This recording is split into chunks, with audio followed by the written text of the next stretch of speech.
ማለዳ የመጣ ስታነቃኝ እንደምን አደራችሁ ክቡራትና ክቡራን የምፅዓቱ አዋጅ ነጋሪ አገልግሎት አድማጮቻችን፣ ሰላም ለእናንተ ይሁን።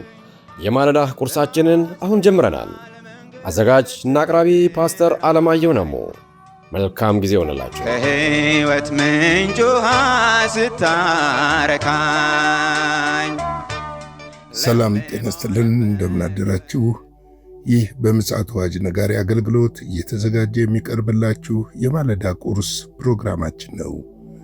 ወደ ዛሬው የማለዳ ቁርስ ፕሮግራሙ ከማለፋችን በፊት ይህንም ማለዳ የሰጠንን መሐሪና ቸርን እግዚአብሔርን አብረን አመስግነን ወደ ዛሬው የማለዳ ቁርስ እናልፋለን። የዘላለም አምላክ እግዚአብሔር ሆይ በጌታ በኢየሱስ ክርስቶስ ስም ስለ ምሕረትህ፣ ስለ ቸርነትህ፣ ስለ በጎነትህና ስለ መልካምነትህ ሁሉ ክብርን፣ ምስጋናን፣ አምልኮና ስግደት፣ ውዳሴን ሁሉ እንሰጥሃለን። ስለ ሁሉ ነገር ተባረክ፣ ከፍ በል።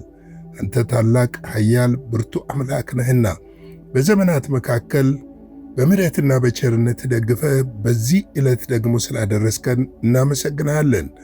በዚህ በመጨረሻው ዘመን ደግሞ በዘመን ፍጻሜና ላቂ ሕይወታችን ካንተ ጋር የተጣበቀ እንዲሆን በክርስቶስ ኢየሱስ ስም እንጠይቃለን።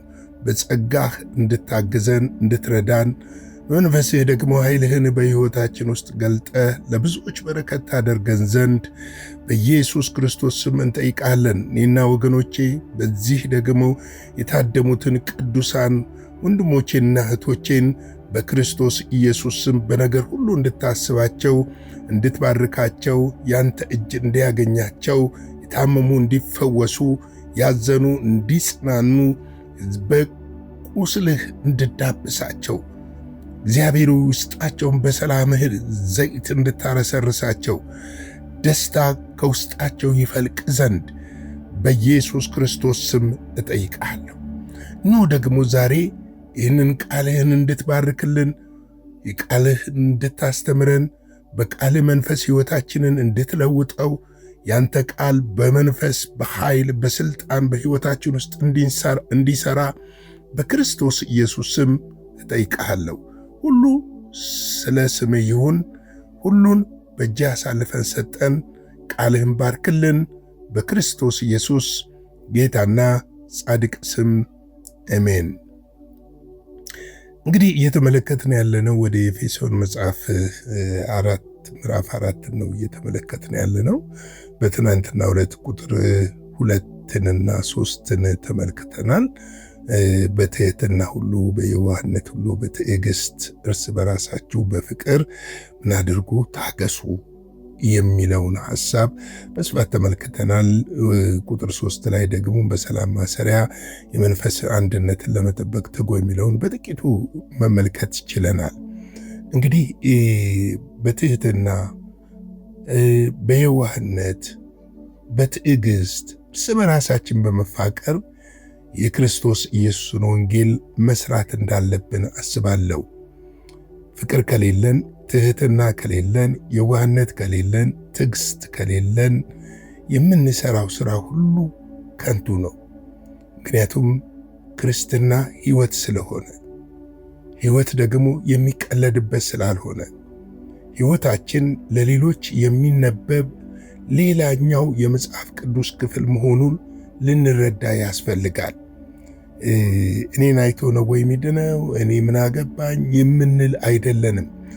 በጨለማ ላሉት የሚገደን፣ የጠፉትን ለመፈለግ የሚገደን፣ ለአሕዛብ ብርሃን ለመሆን የሚገደን ልንሆን ይገባል። ምክንያቱም ወንጌልን አደራን የተሰጠን እኛ ሃይማኖት አይደለም የተሰጠን፣ ሕይወትን የተሰጠን። ሕይወትን የተቀበለ ሰው ደግሞ ሕይወትን ለሌላ ላይ ያካፍል ነው እንጂ ለራሱ ብቻ አይደለም። እኛ የጋን ውስጥ መብራት ሆነን ለራሳችን ብቻ አብርተን እዛ ስንሄድ በቃ እኔ መንግሥተ ሰማያት እገባለሁ ጸድቄያለሁ፣ ለራሴ ከዳንኩ ስለሌላው ምን አገባኝ የምንል ሰዎች አይደለንም። ምክንያቱም ክርስቶስ ስለ ሁላችን ነው የሞተው። ምን አገባኝ አላለም። መጥቶ በፍቅር በመስቀል ላይ ሲንጠለጠል፣ ሲገርፉት፣ ሲደማ፣ ሲቆስል ምን አገባኝ አላለም። እኔና እናንተን እያሰበ ነው ሕይወቱን አሳልፎ የሰጠው። ስለዚህ ነው በትሕትና ሁሉ፣ በየዋህነት ሁሉ፣ በትዕግሥት ሁሉ እርስ በራሳችን በፍቅር ታገሱ የሚለን።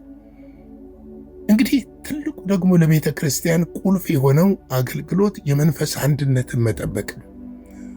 መቼም ሰው ነንና በሐሳብ ላንስማማ፣ በሐሳብ ላንግባባ እንችላለን። ግን ሁላችንን ሊያግባባ የሚችል የእግዚአብሔር መንፈስ ደግሞ በውስጣችን ውስጥ አለ። ድሮ ክርስቲያኖች ሳይግባቡ ሲቀሩ እስቲ በዚህ ጉዳይ ላይ እንጸልይ ተብሎ ነው የሚንበረከኩት እንጂ ሶሻል ሚዲያ ላይ ይዘው አይሮጡትም ነበር። እንጸልይ እስቲ በዚህ ጉዳይ ላይ እግዚአብሔር ያመልክተን ይሉ ነበር፣ እግዚአብሔር ያሳየን ይሉ ነበር። ነገር ግን አሁን ላይ ሁሉ ነገር ተለውጧል። የመንፈስ አንድነትን የሚጠብቅ ሳይሆን የመንፈስ አንድነትን ለመናድ የሚሮጥ በስቷል። ምክንያቱም በቤተ ክርስቲያን በግ ብቻ ሳይሆን የበግ ለምድ የለበሰው ጌታ ኢየሱስ ክርስቶስ በማቴዎስ 7:15 ላይ እንደተናገረው የበግ ለምድ የለበሱ ተኩላዎች በቤተ ክርስቲያን ውስጥ ተሰግስገዋል። ተኩላ ባለበት ደግሞ የመንፈስ አንድነትን መጠበቅ አይቻልም።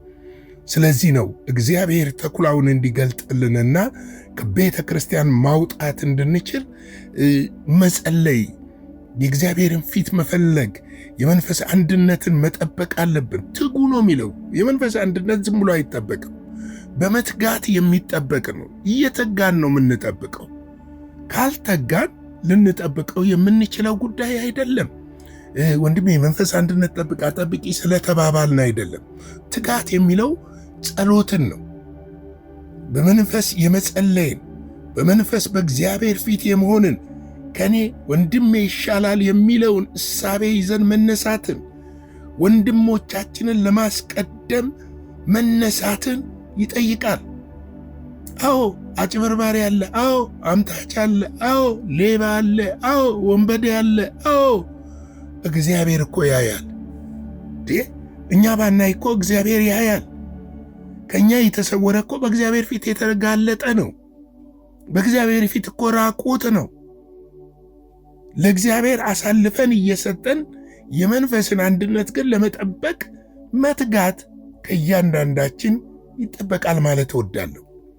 እንግዲህ ዛሬ ደግሞ እስቲ ቁጥር 4 እና 5 እንመልከት። እስቲ በመጠራታችሁ በአንድ ተስፋ እንደተጠራችሁ አንድ አካልና አንድ መንፈስ አለ ይለናል።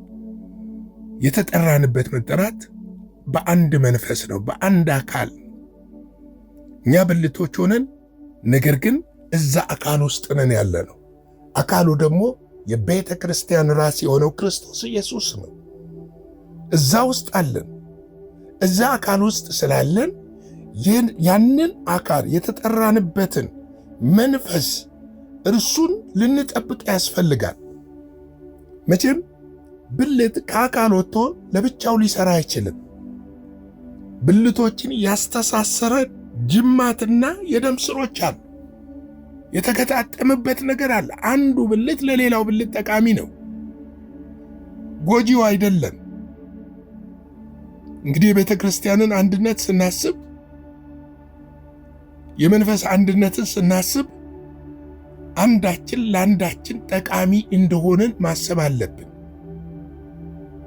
ይህንን ማሰብ ስንጀምር አንዱ ለአንዱ በምን መንገድ ነው የሚጠቅመው የሚለውን ነገር በደንብ ማየት እንችላለን። መጽሐፍ ቅዱስ ሲናገር ሁለት ሆኖ መሄድን አንዱ ቢደክም አንደኛው ያነሳዋል ይላል፣ ይደግፈዋል ይላል። ደግሞም ብዙ ጊዜ ለትዳር የምንጠቀምባት አንድ ጥቅስ አለች፣ በሶስት የታሰረ ገመድ አይበጠስም ይላል። ሁለቱ መካከል ክርስቶስ ኢየሱስ ካለ ደግሞ መለያየቱ ይጠፋል፣ አንድነቱ ይጠነክራል። ስለዚህ ነው በመጠራታችሁ በአንድ ተስፋ፣ በሶስት ተስፋ አልተጠራንም፣ በአራት ተስፋ አልተጠራንም። በዚህ ዘመን ልክ ነው። ብዙ ሰዎች የተለያየ ራእይ አለን ሲሉ ሰማለሁ። አንዳንዶች የህንፃ ራእይ ያላቸው፣ አንዳንዶች የመሬት ራእይ ያላቸው፣ የህዝብ ራእይ የሌላቸው፣ ስለ ህዝብ የማይገዳቸው፣ መሬት ላይ ብቻ ያተኮረ ራእይ ያላቸው አሉ። ነገር ግን እግዚአብሔር ለቤተ ክርስቲያን የሰጣት 1000 ራእይ አይደለም፣ አንድ ራእይ ነው። ወንጌልን ለፍጥረት መስበክ፣ ደቀ መዝሙር ማድረግ፣ ለክርስቶስ ኢየሱስ መንግሥት ማዘጋጀት። ይህን ተልእኮ ነው ለቤተ ክርስቲያን የሰጣት። ይህንን በተለያየ መንገድ ልንፈጽመው እንችላለን፣ ግን ተልእኮ ይሄ ነው። የተሰጠን ነገር ግን ይሄ ነው። ከዚህ ውጭ አይደለም። የተሰጠን ተስፋ አንድ ነው። ተስፋችንም እርሱ የተባረከው ክርስቶስ ኢየሱስ ዳግም እንደሚመጣ ነው፣ እንደሚወስደን ነው ተስፋችን። ዮሐንስ 14 ላይ እንደተናገረው ተመልሼ እመጣለሁ ደግሞም እወስዳችኋለሁ ለዘላለም ከኔ ጋር ትኖራላችሁ እንዳለ የተሰጠን ተስፋ ያ ተስፋ ነው። ሌላ ተስፋ አይደለም የተሰጠን። 1000 ተስፋ የለም። በምድር የተለያዩ ተስፋዎች ሊኖሩን ይችላሉ። እነሱ የእግረ መንገድ ናቸው። አስቀድማችሁ ጽድቁንና መንግሥቱን እሹ፣ ሌላ ሁሉ ግን የሚጨመርላችኋል። የተጨመረልን ራእይ አይደለም፣ ተልእኮ አይደለም። እሱ የሚጨመርልን ራእይ አይደለም፣ ተልእኮ አይደለም። ተልእኮ መንግሥቱንና ጽድቁን መፈለግ ነው። ለመንግሥቱና ለጽድቁ መኖር ነው። እሹ ያንን። ምክንያቱም ሰዎችን ደቀ መዝሙር እያደረግን ወደ ክርስቶስ ኢየሱስ መንግሥት እያመጣን ያንን ጽድቁንና መንግሥቱን እንዲፈልጉ ለእግዚአብሔር መንግሥት ለክርስቶስ ኢየሱስ ዳግም ምጽአት እናዘጋጃቸዋለን እንጂ ምድራዊው ነገር ተልእኮና ራእይ አይደለም። ብዙ ሰዎች የሚሳሳቱት ይሄ ነው። ቤተ ክርስቲያን ያላት ተልእኮ ይሄ ብቻ ነው። ምድራዊ ነገሩ እግረ መንገድ ነው። ዛሬ እኮ ግራ የተጋባ ነው በቤተ ክርስቲያን የምንጋጨው 1000 ተስፋ ስለያዝን እኮ ነው።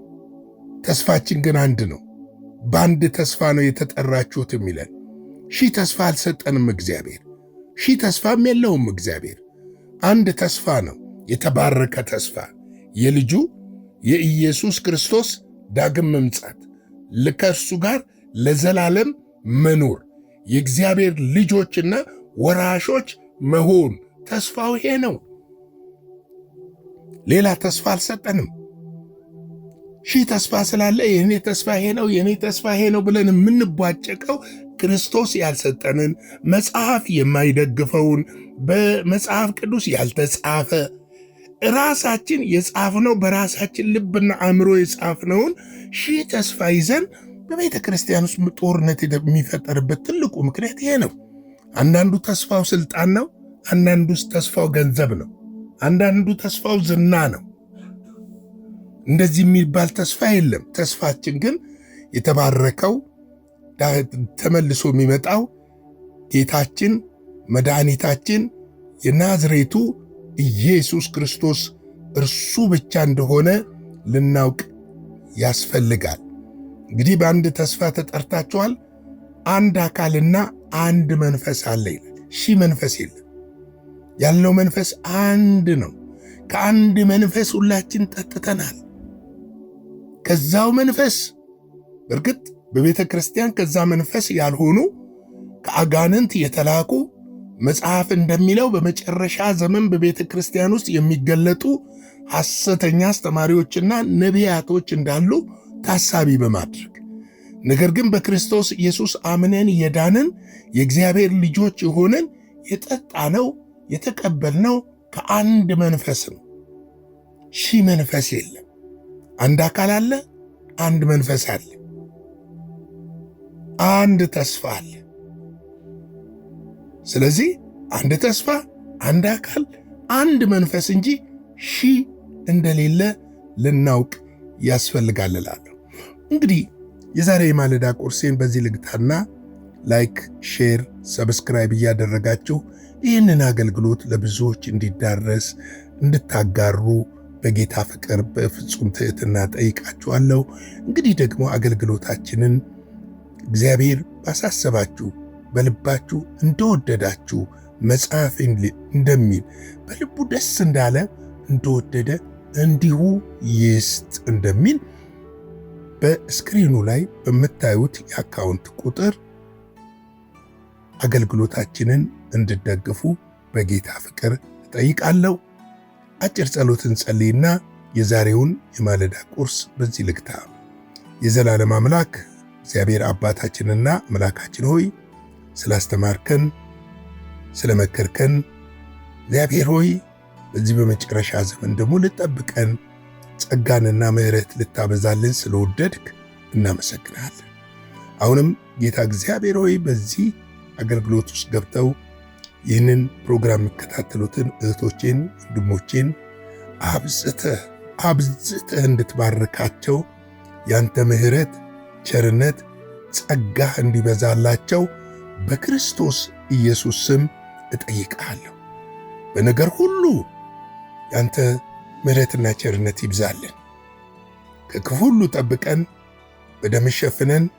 ሁሉ ለስምህ ክብር ይሁን። በኢየሱስ ክርስቶስ ጌታ ስም አሜን።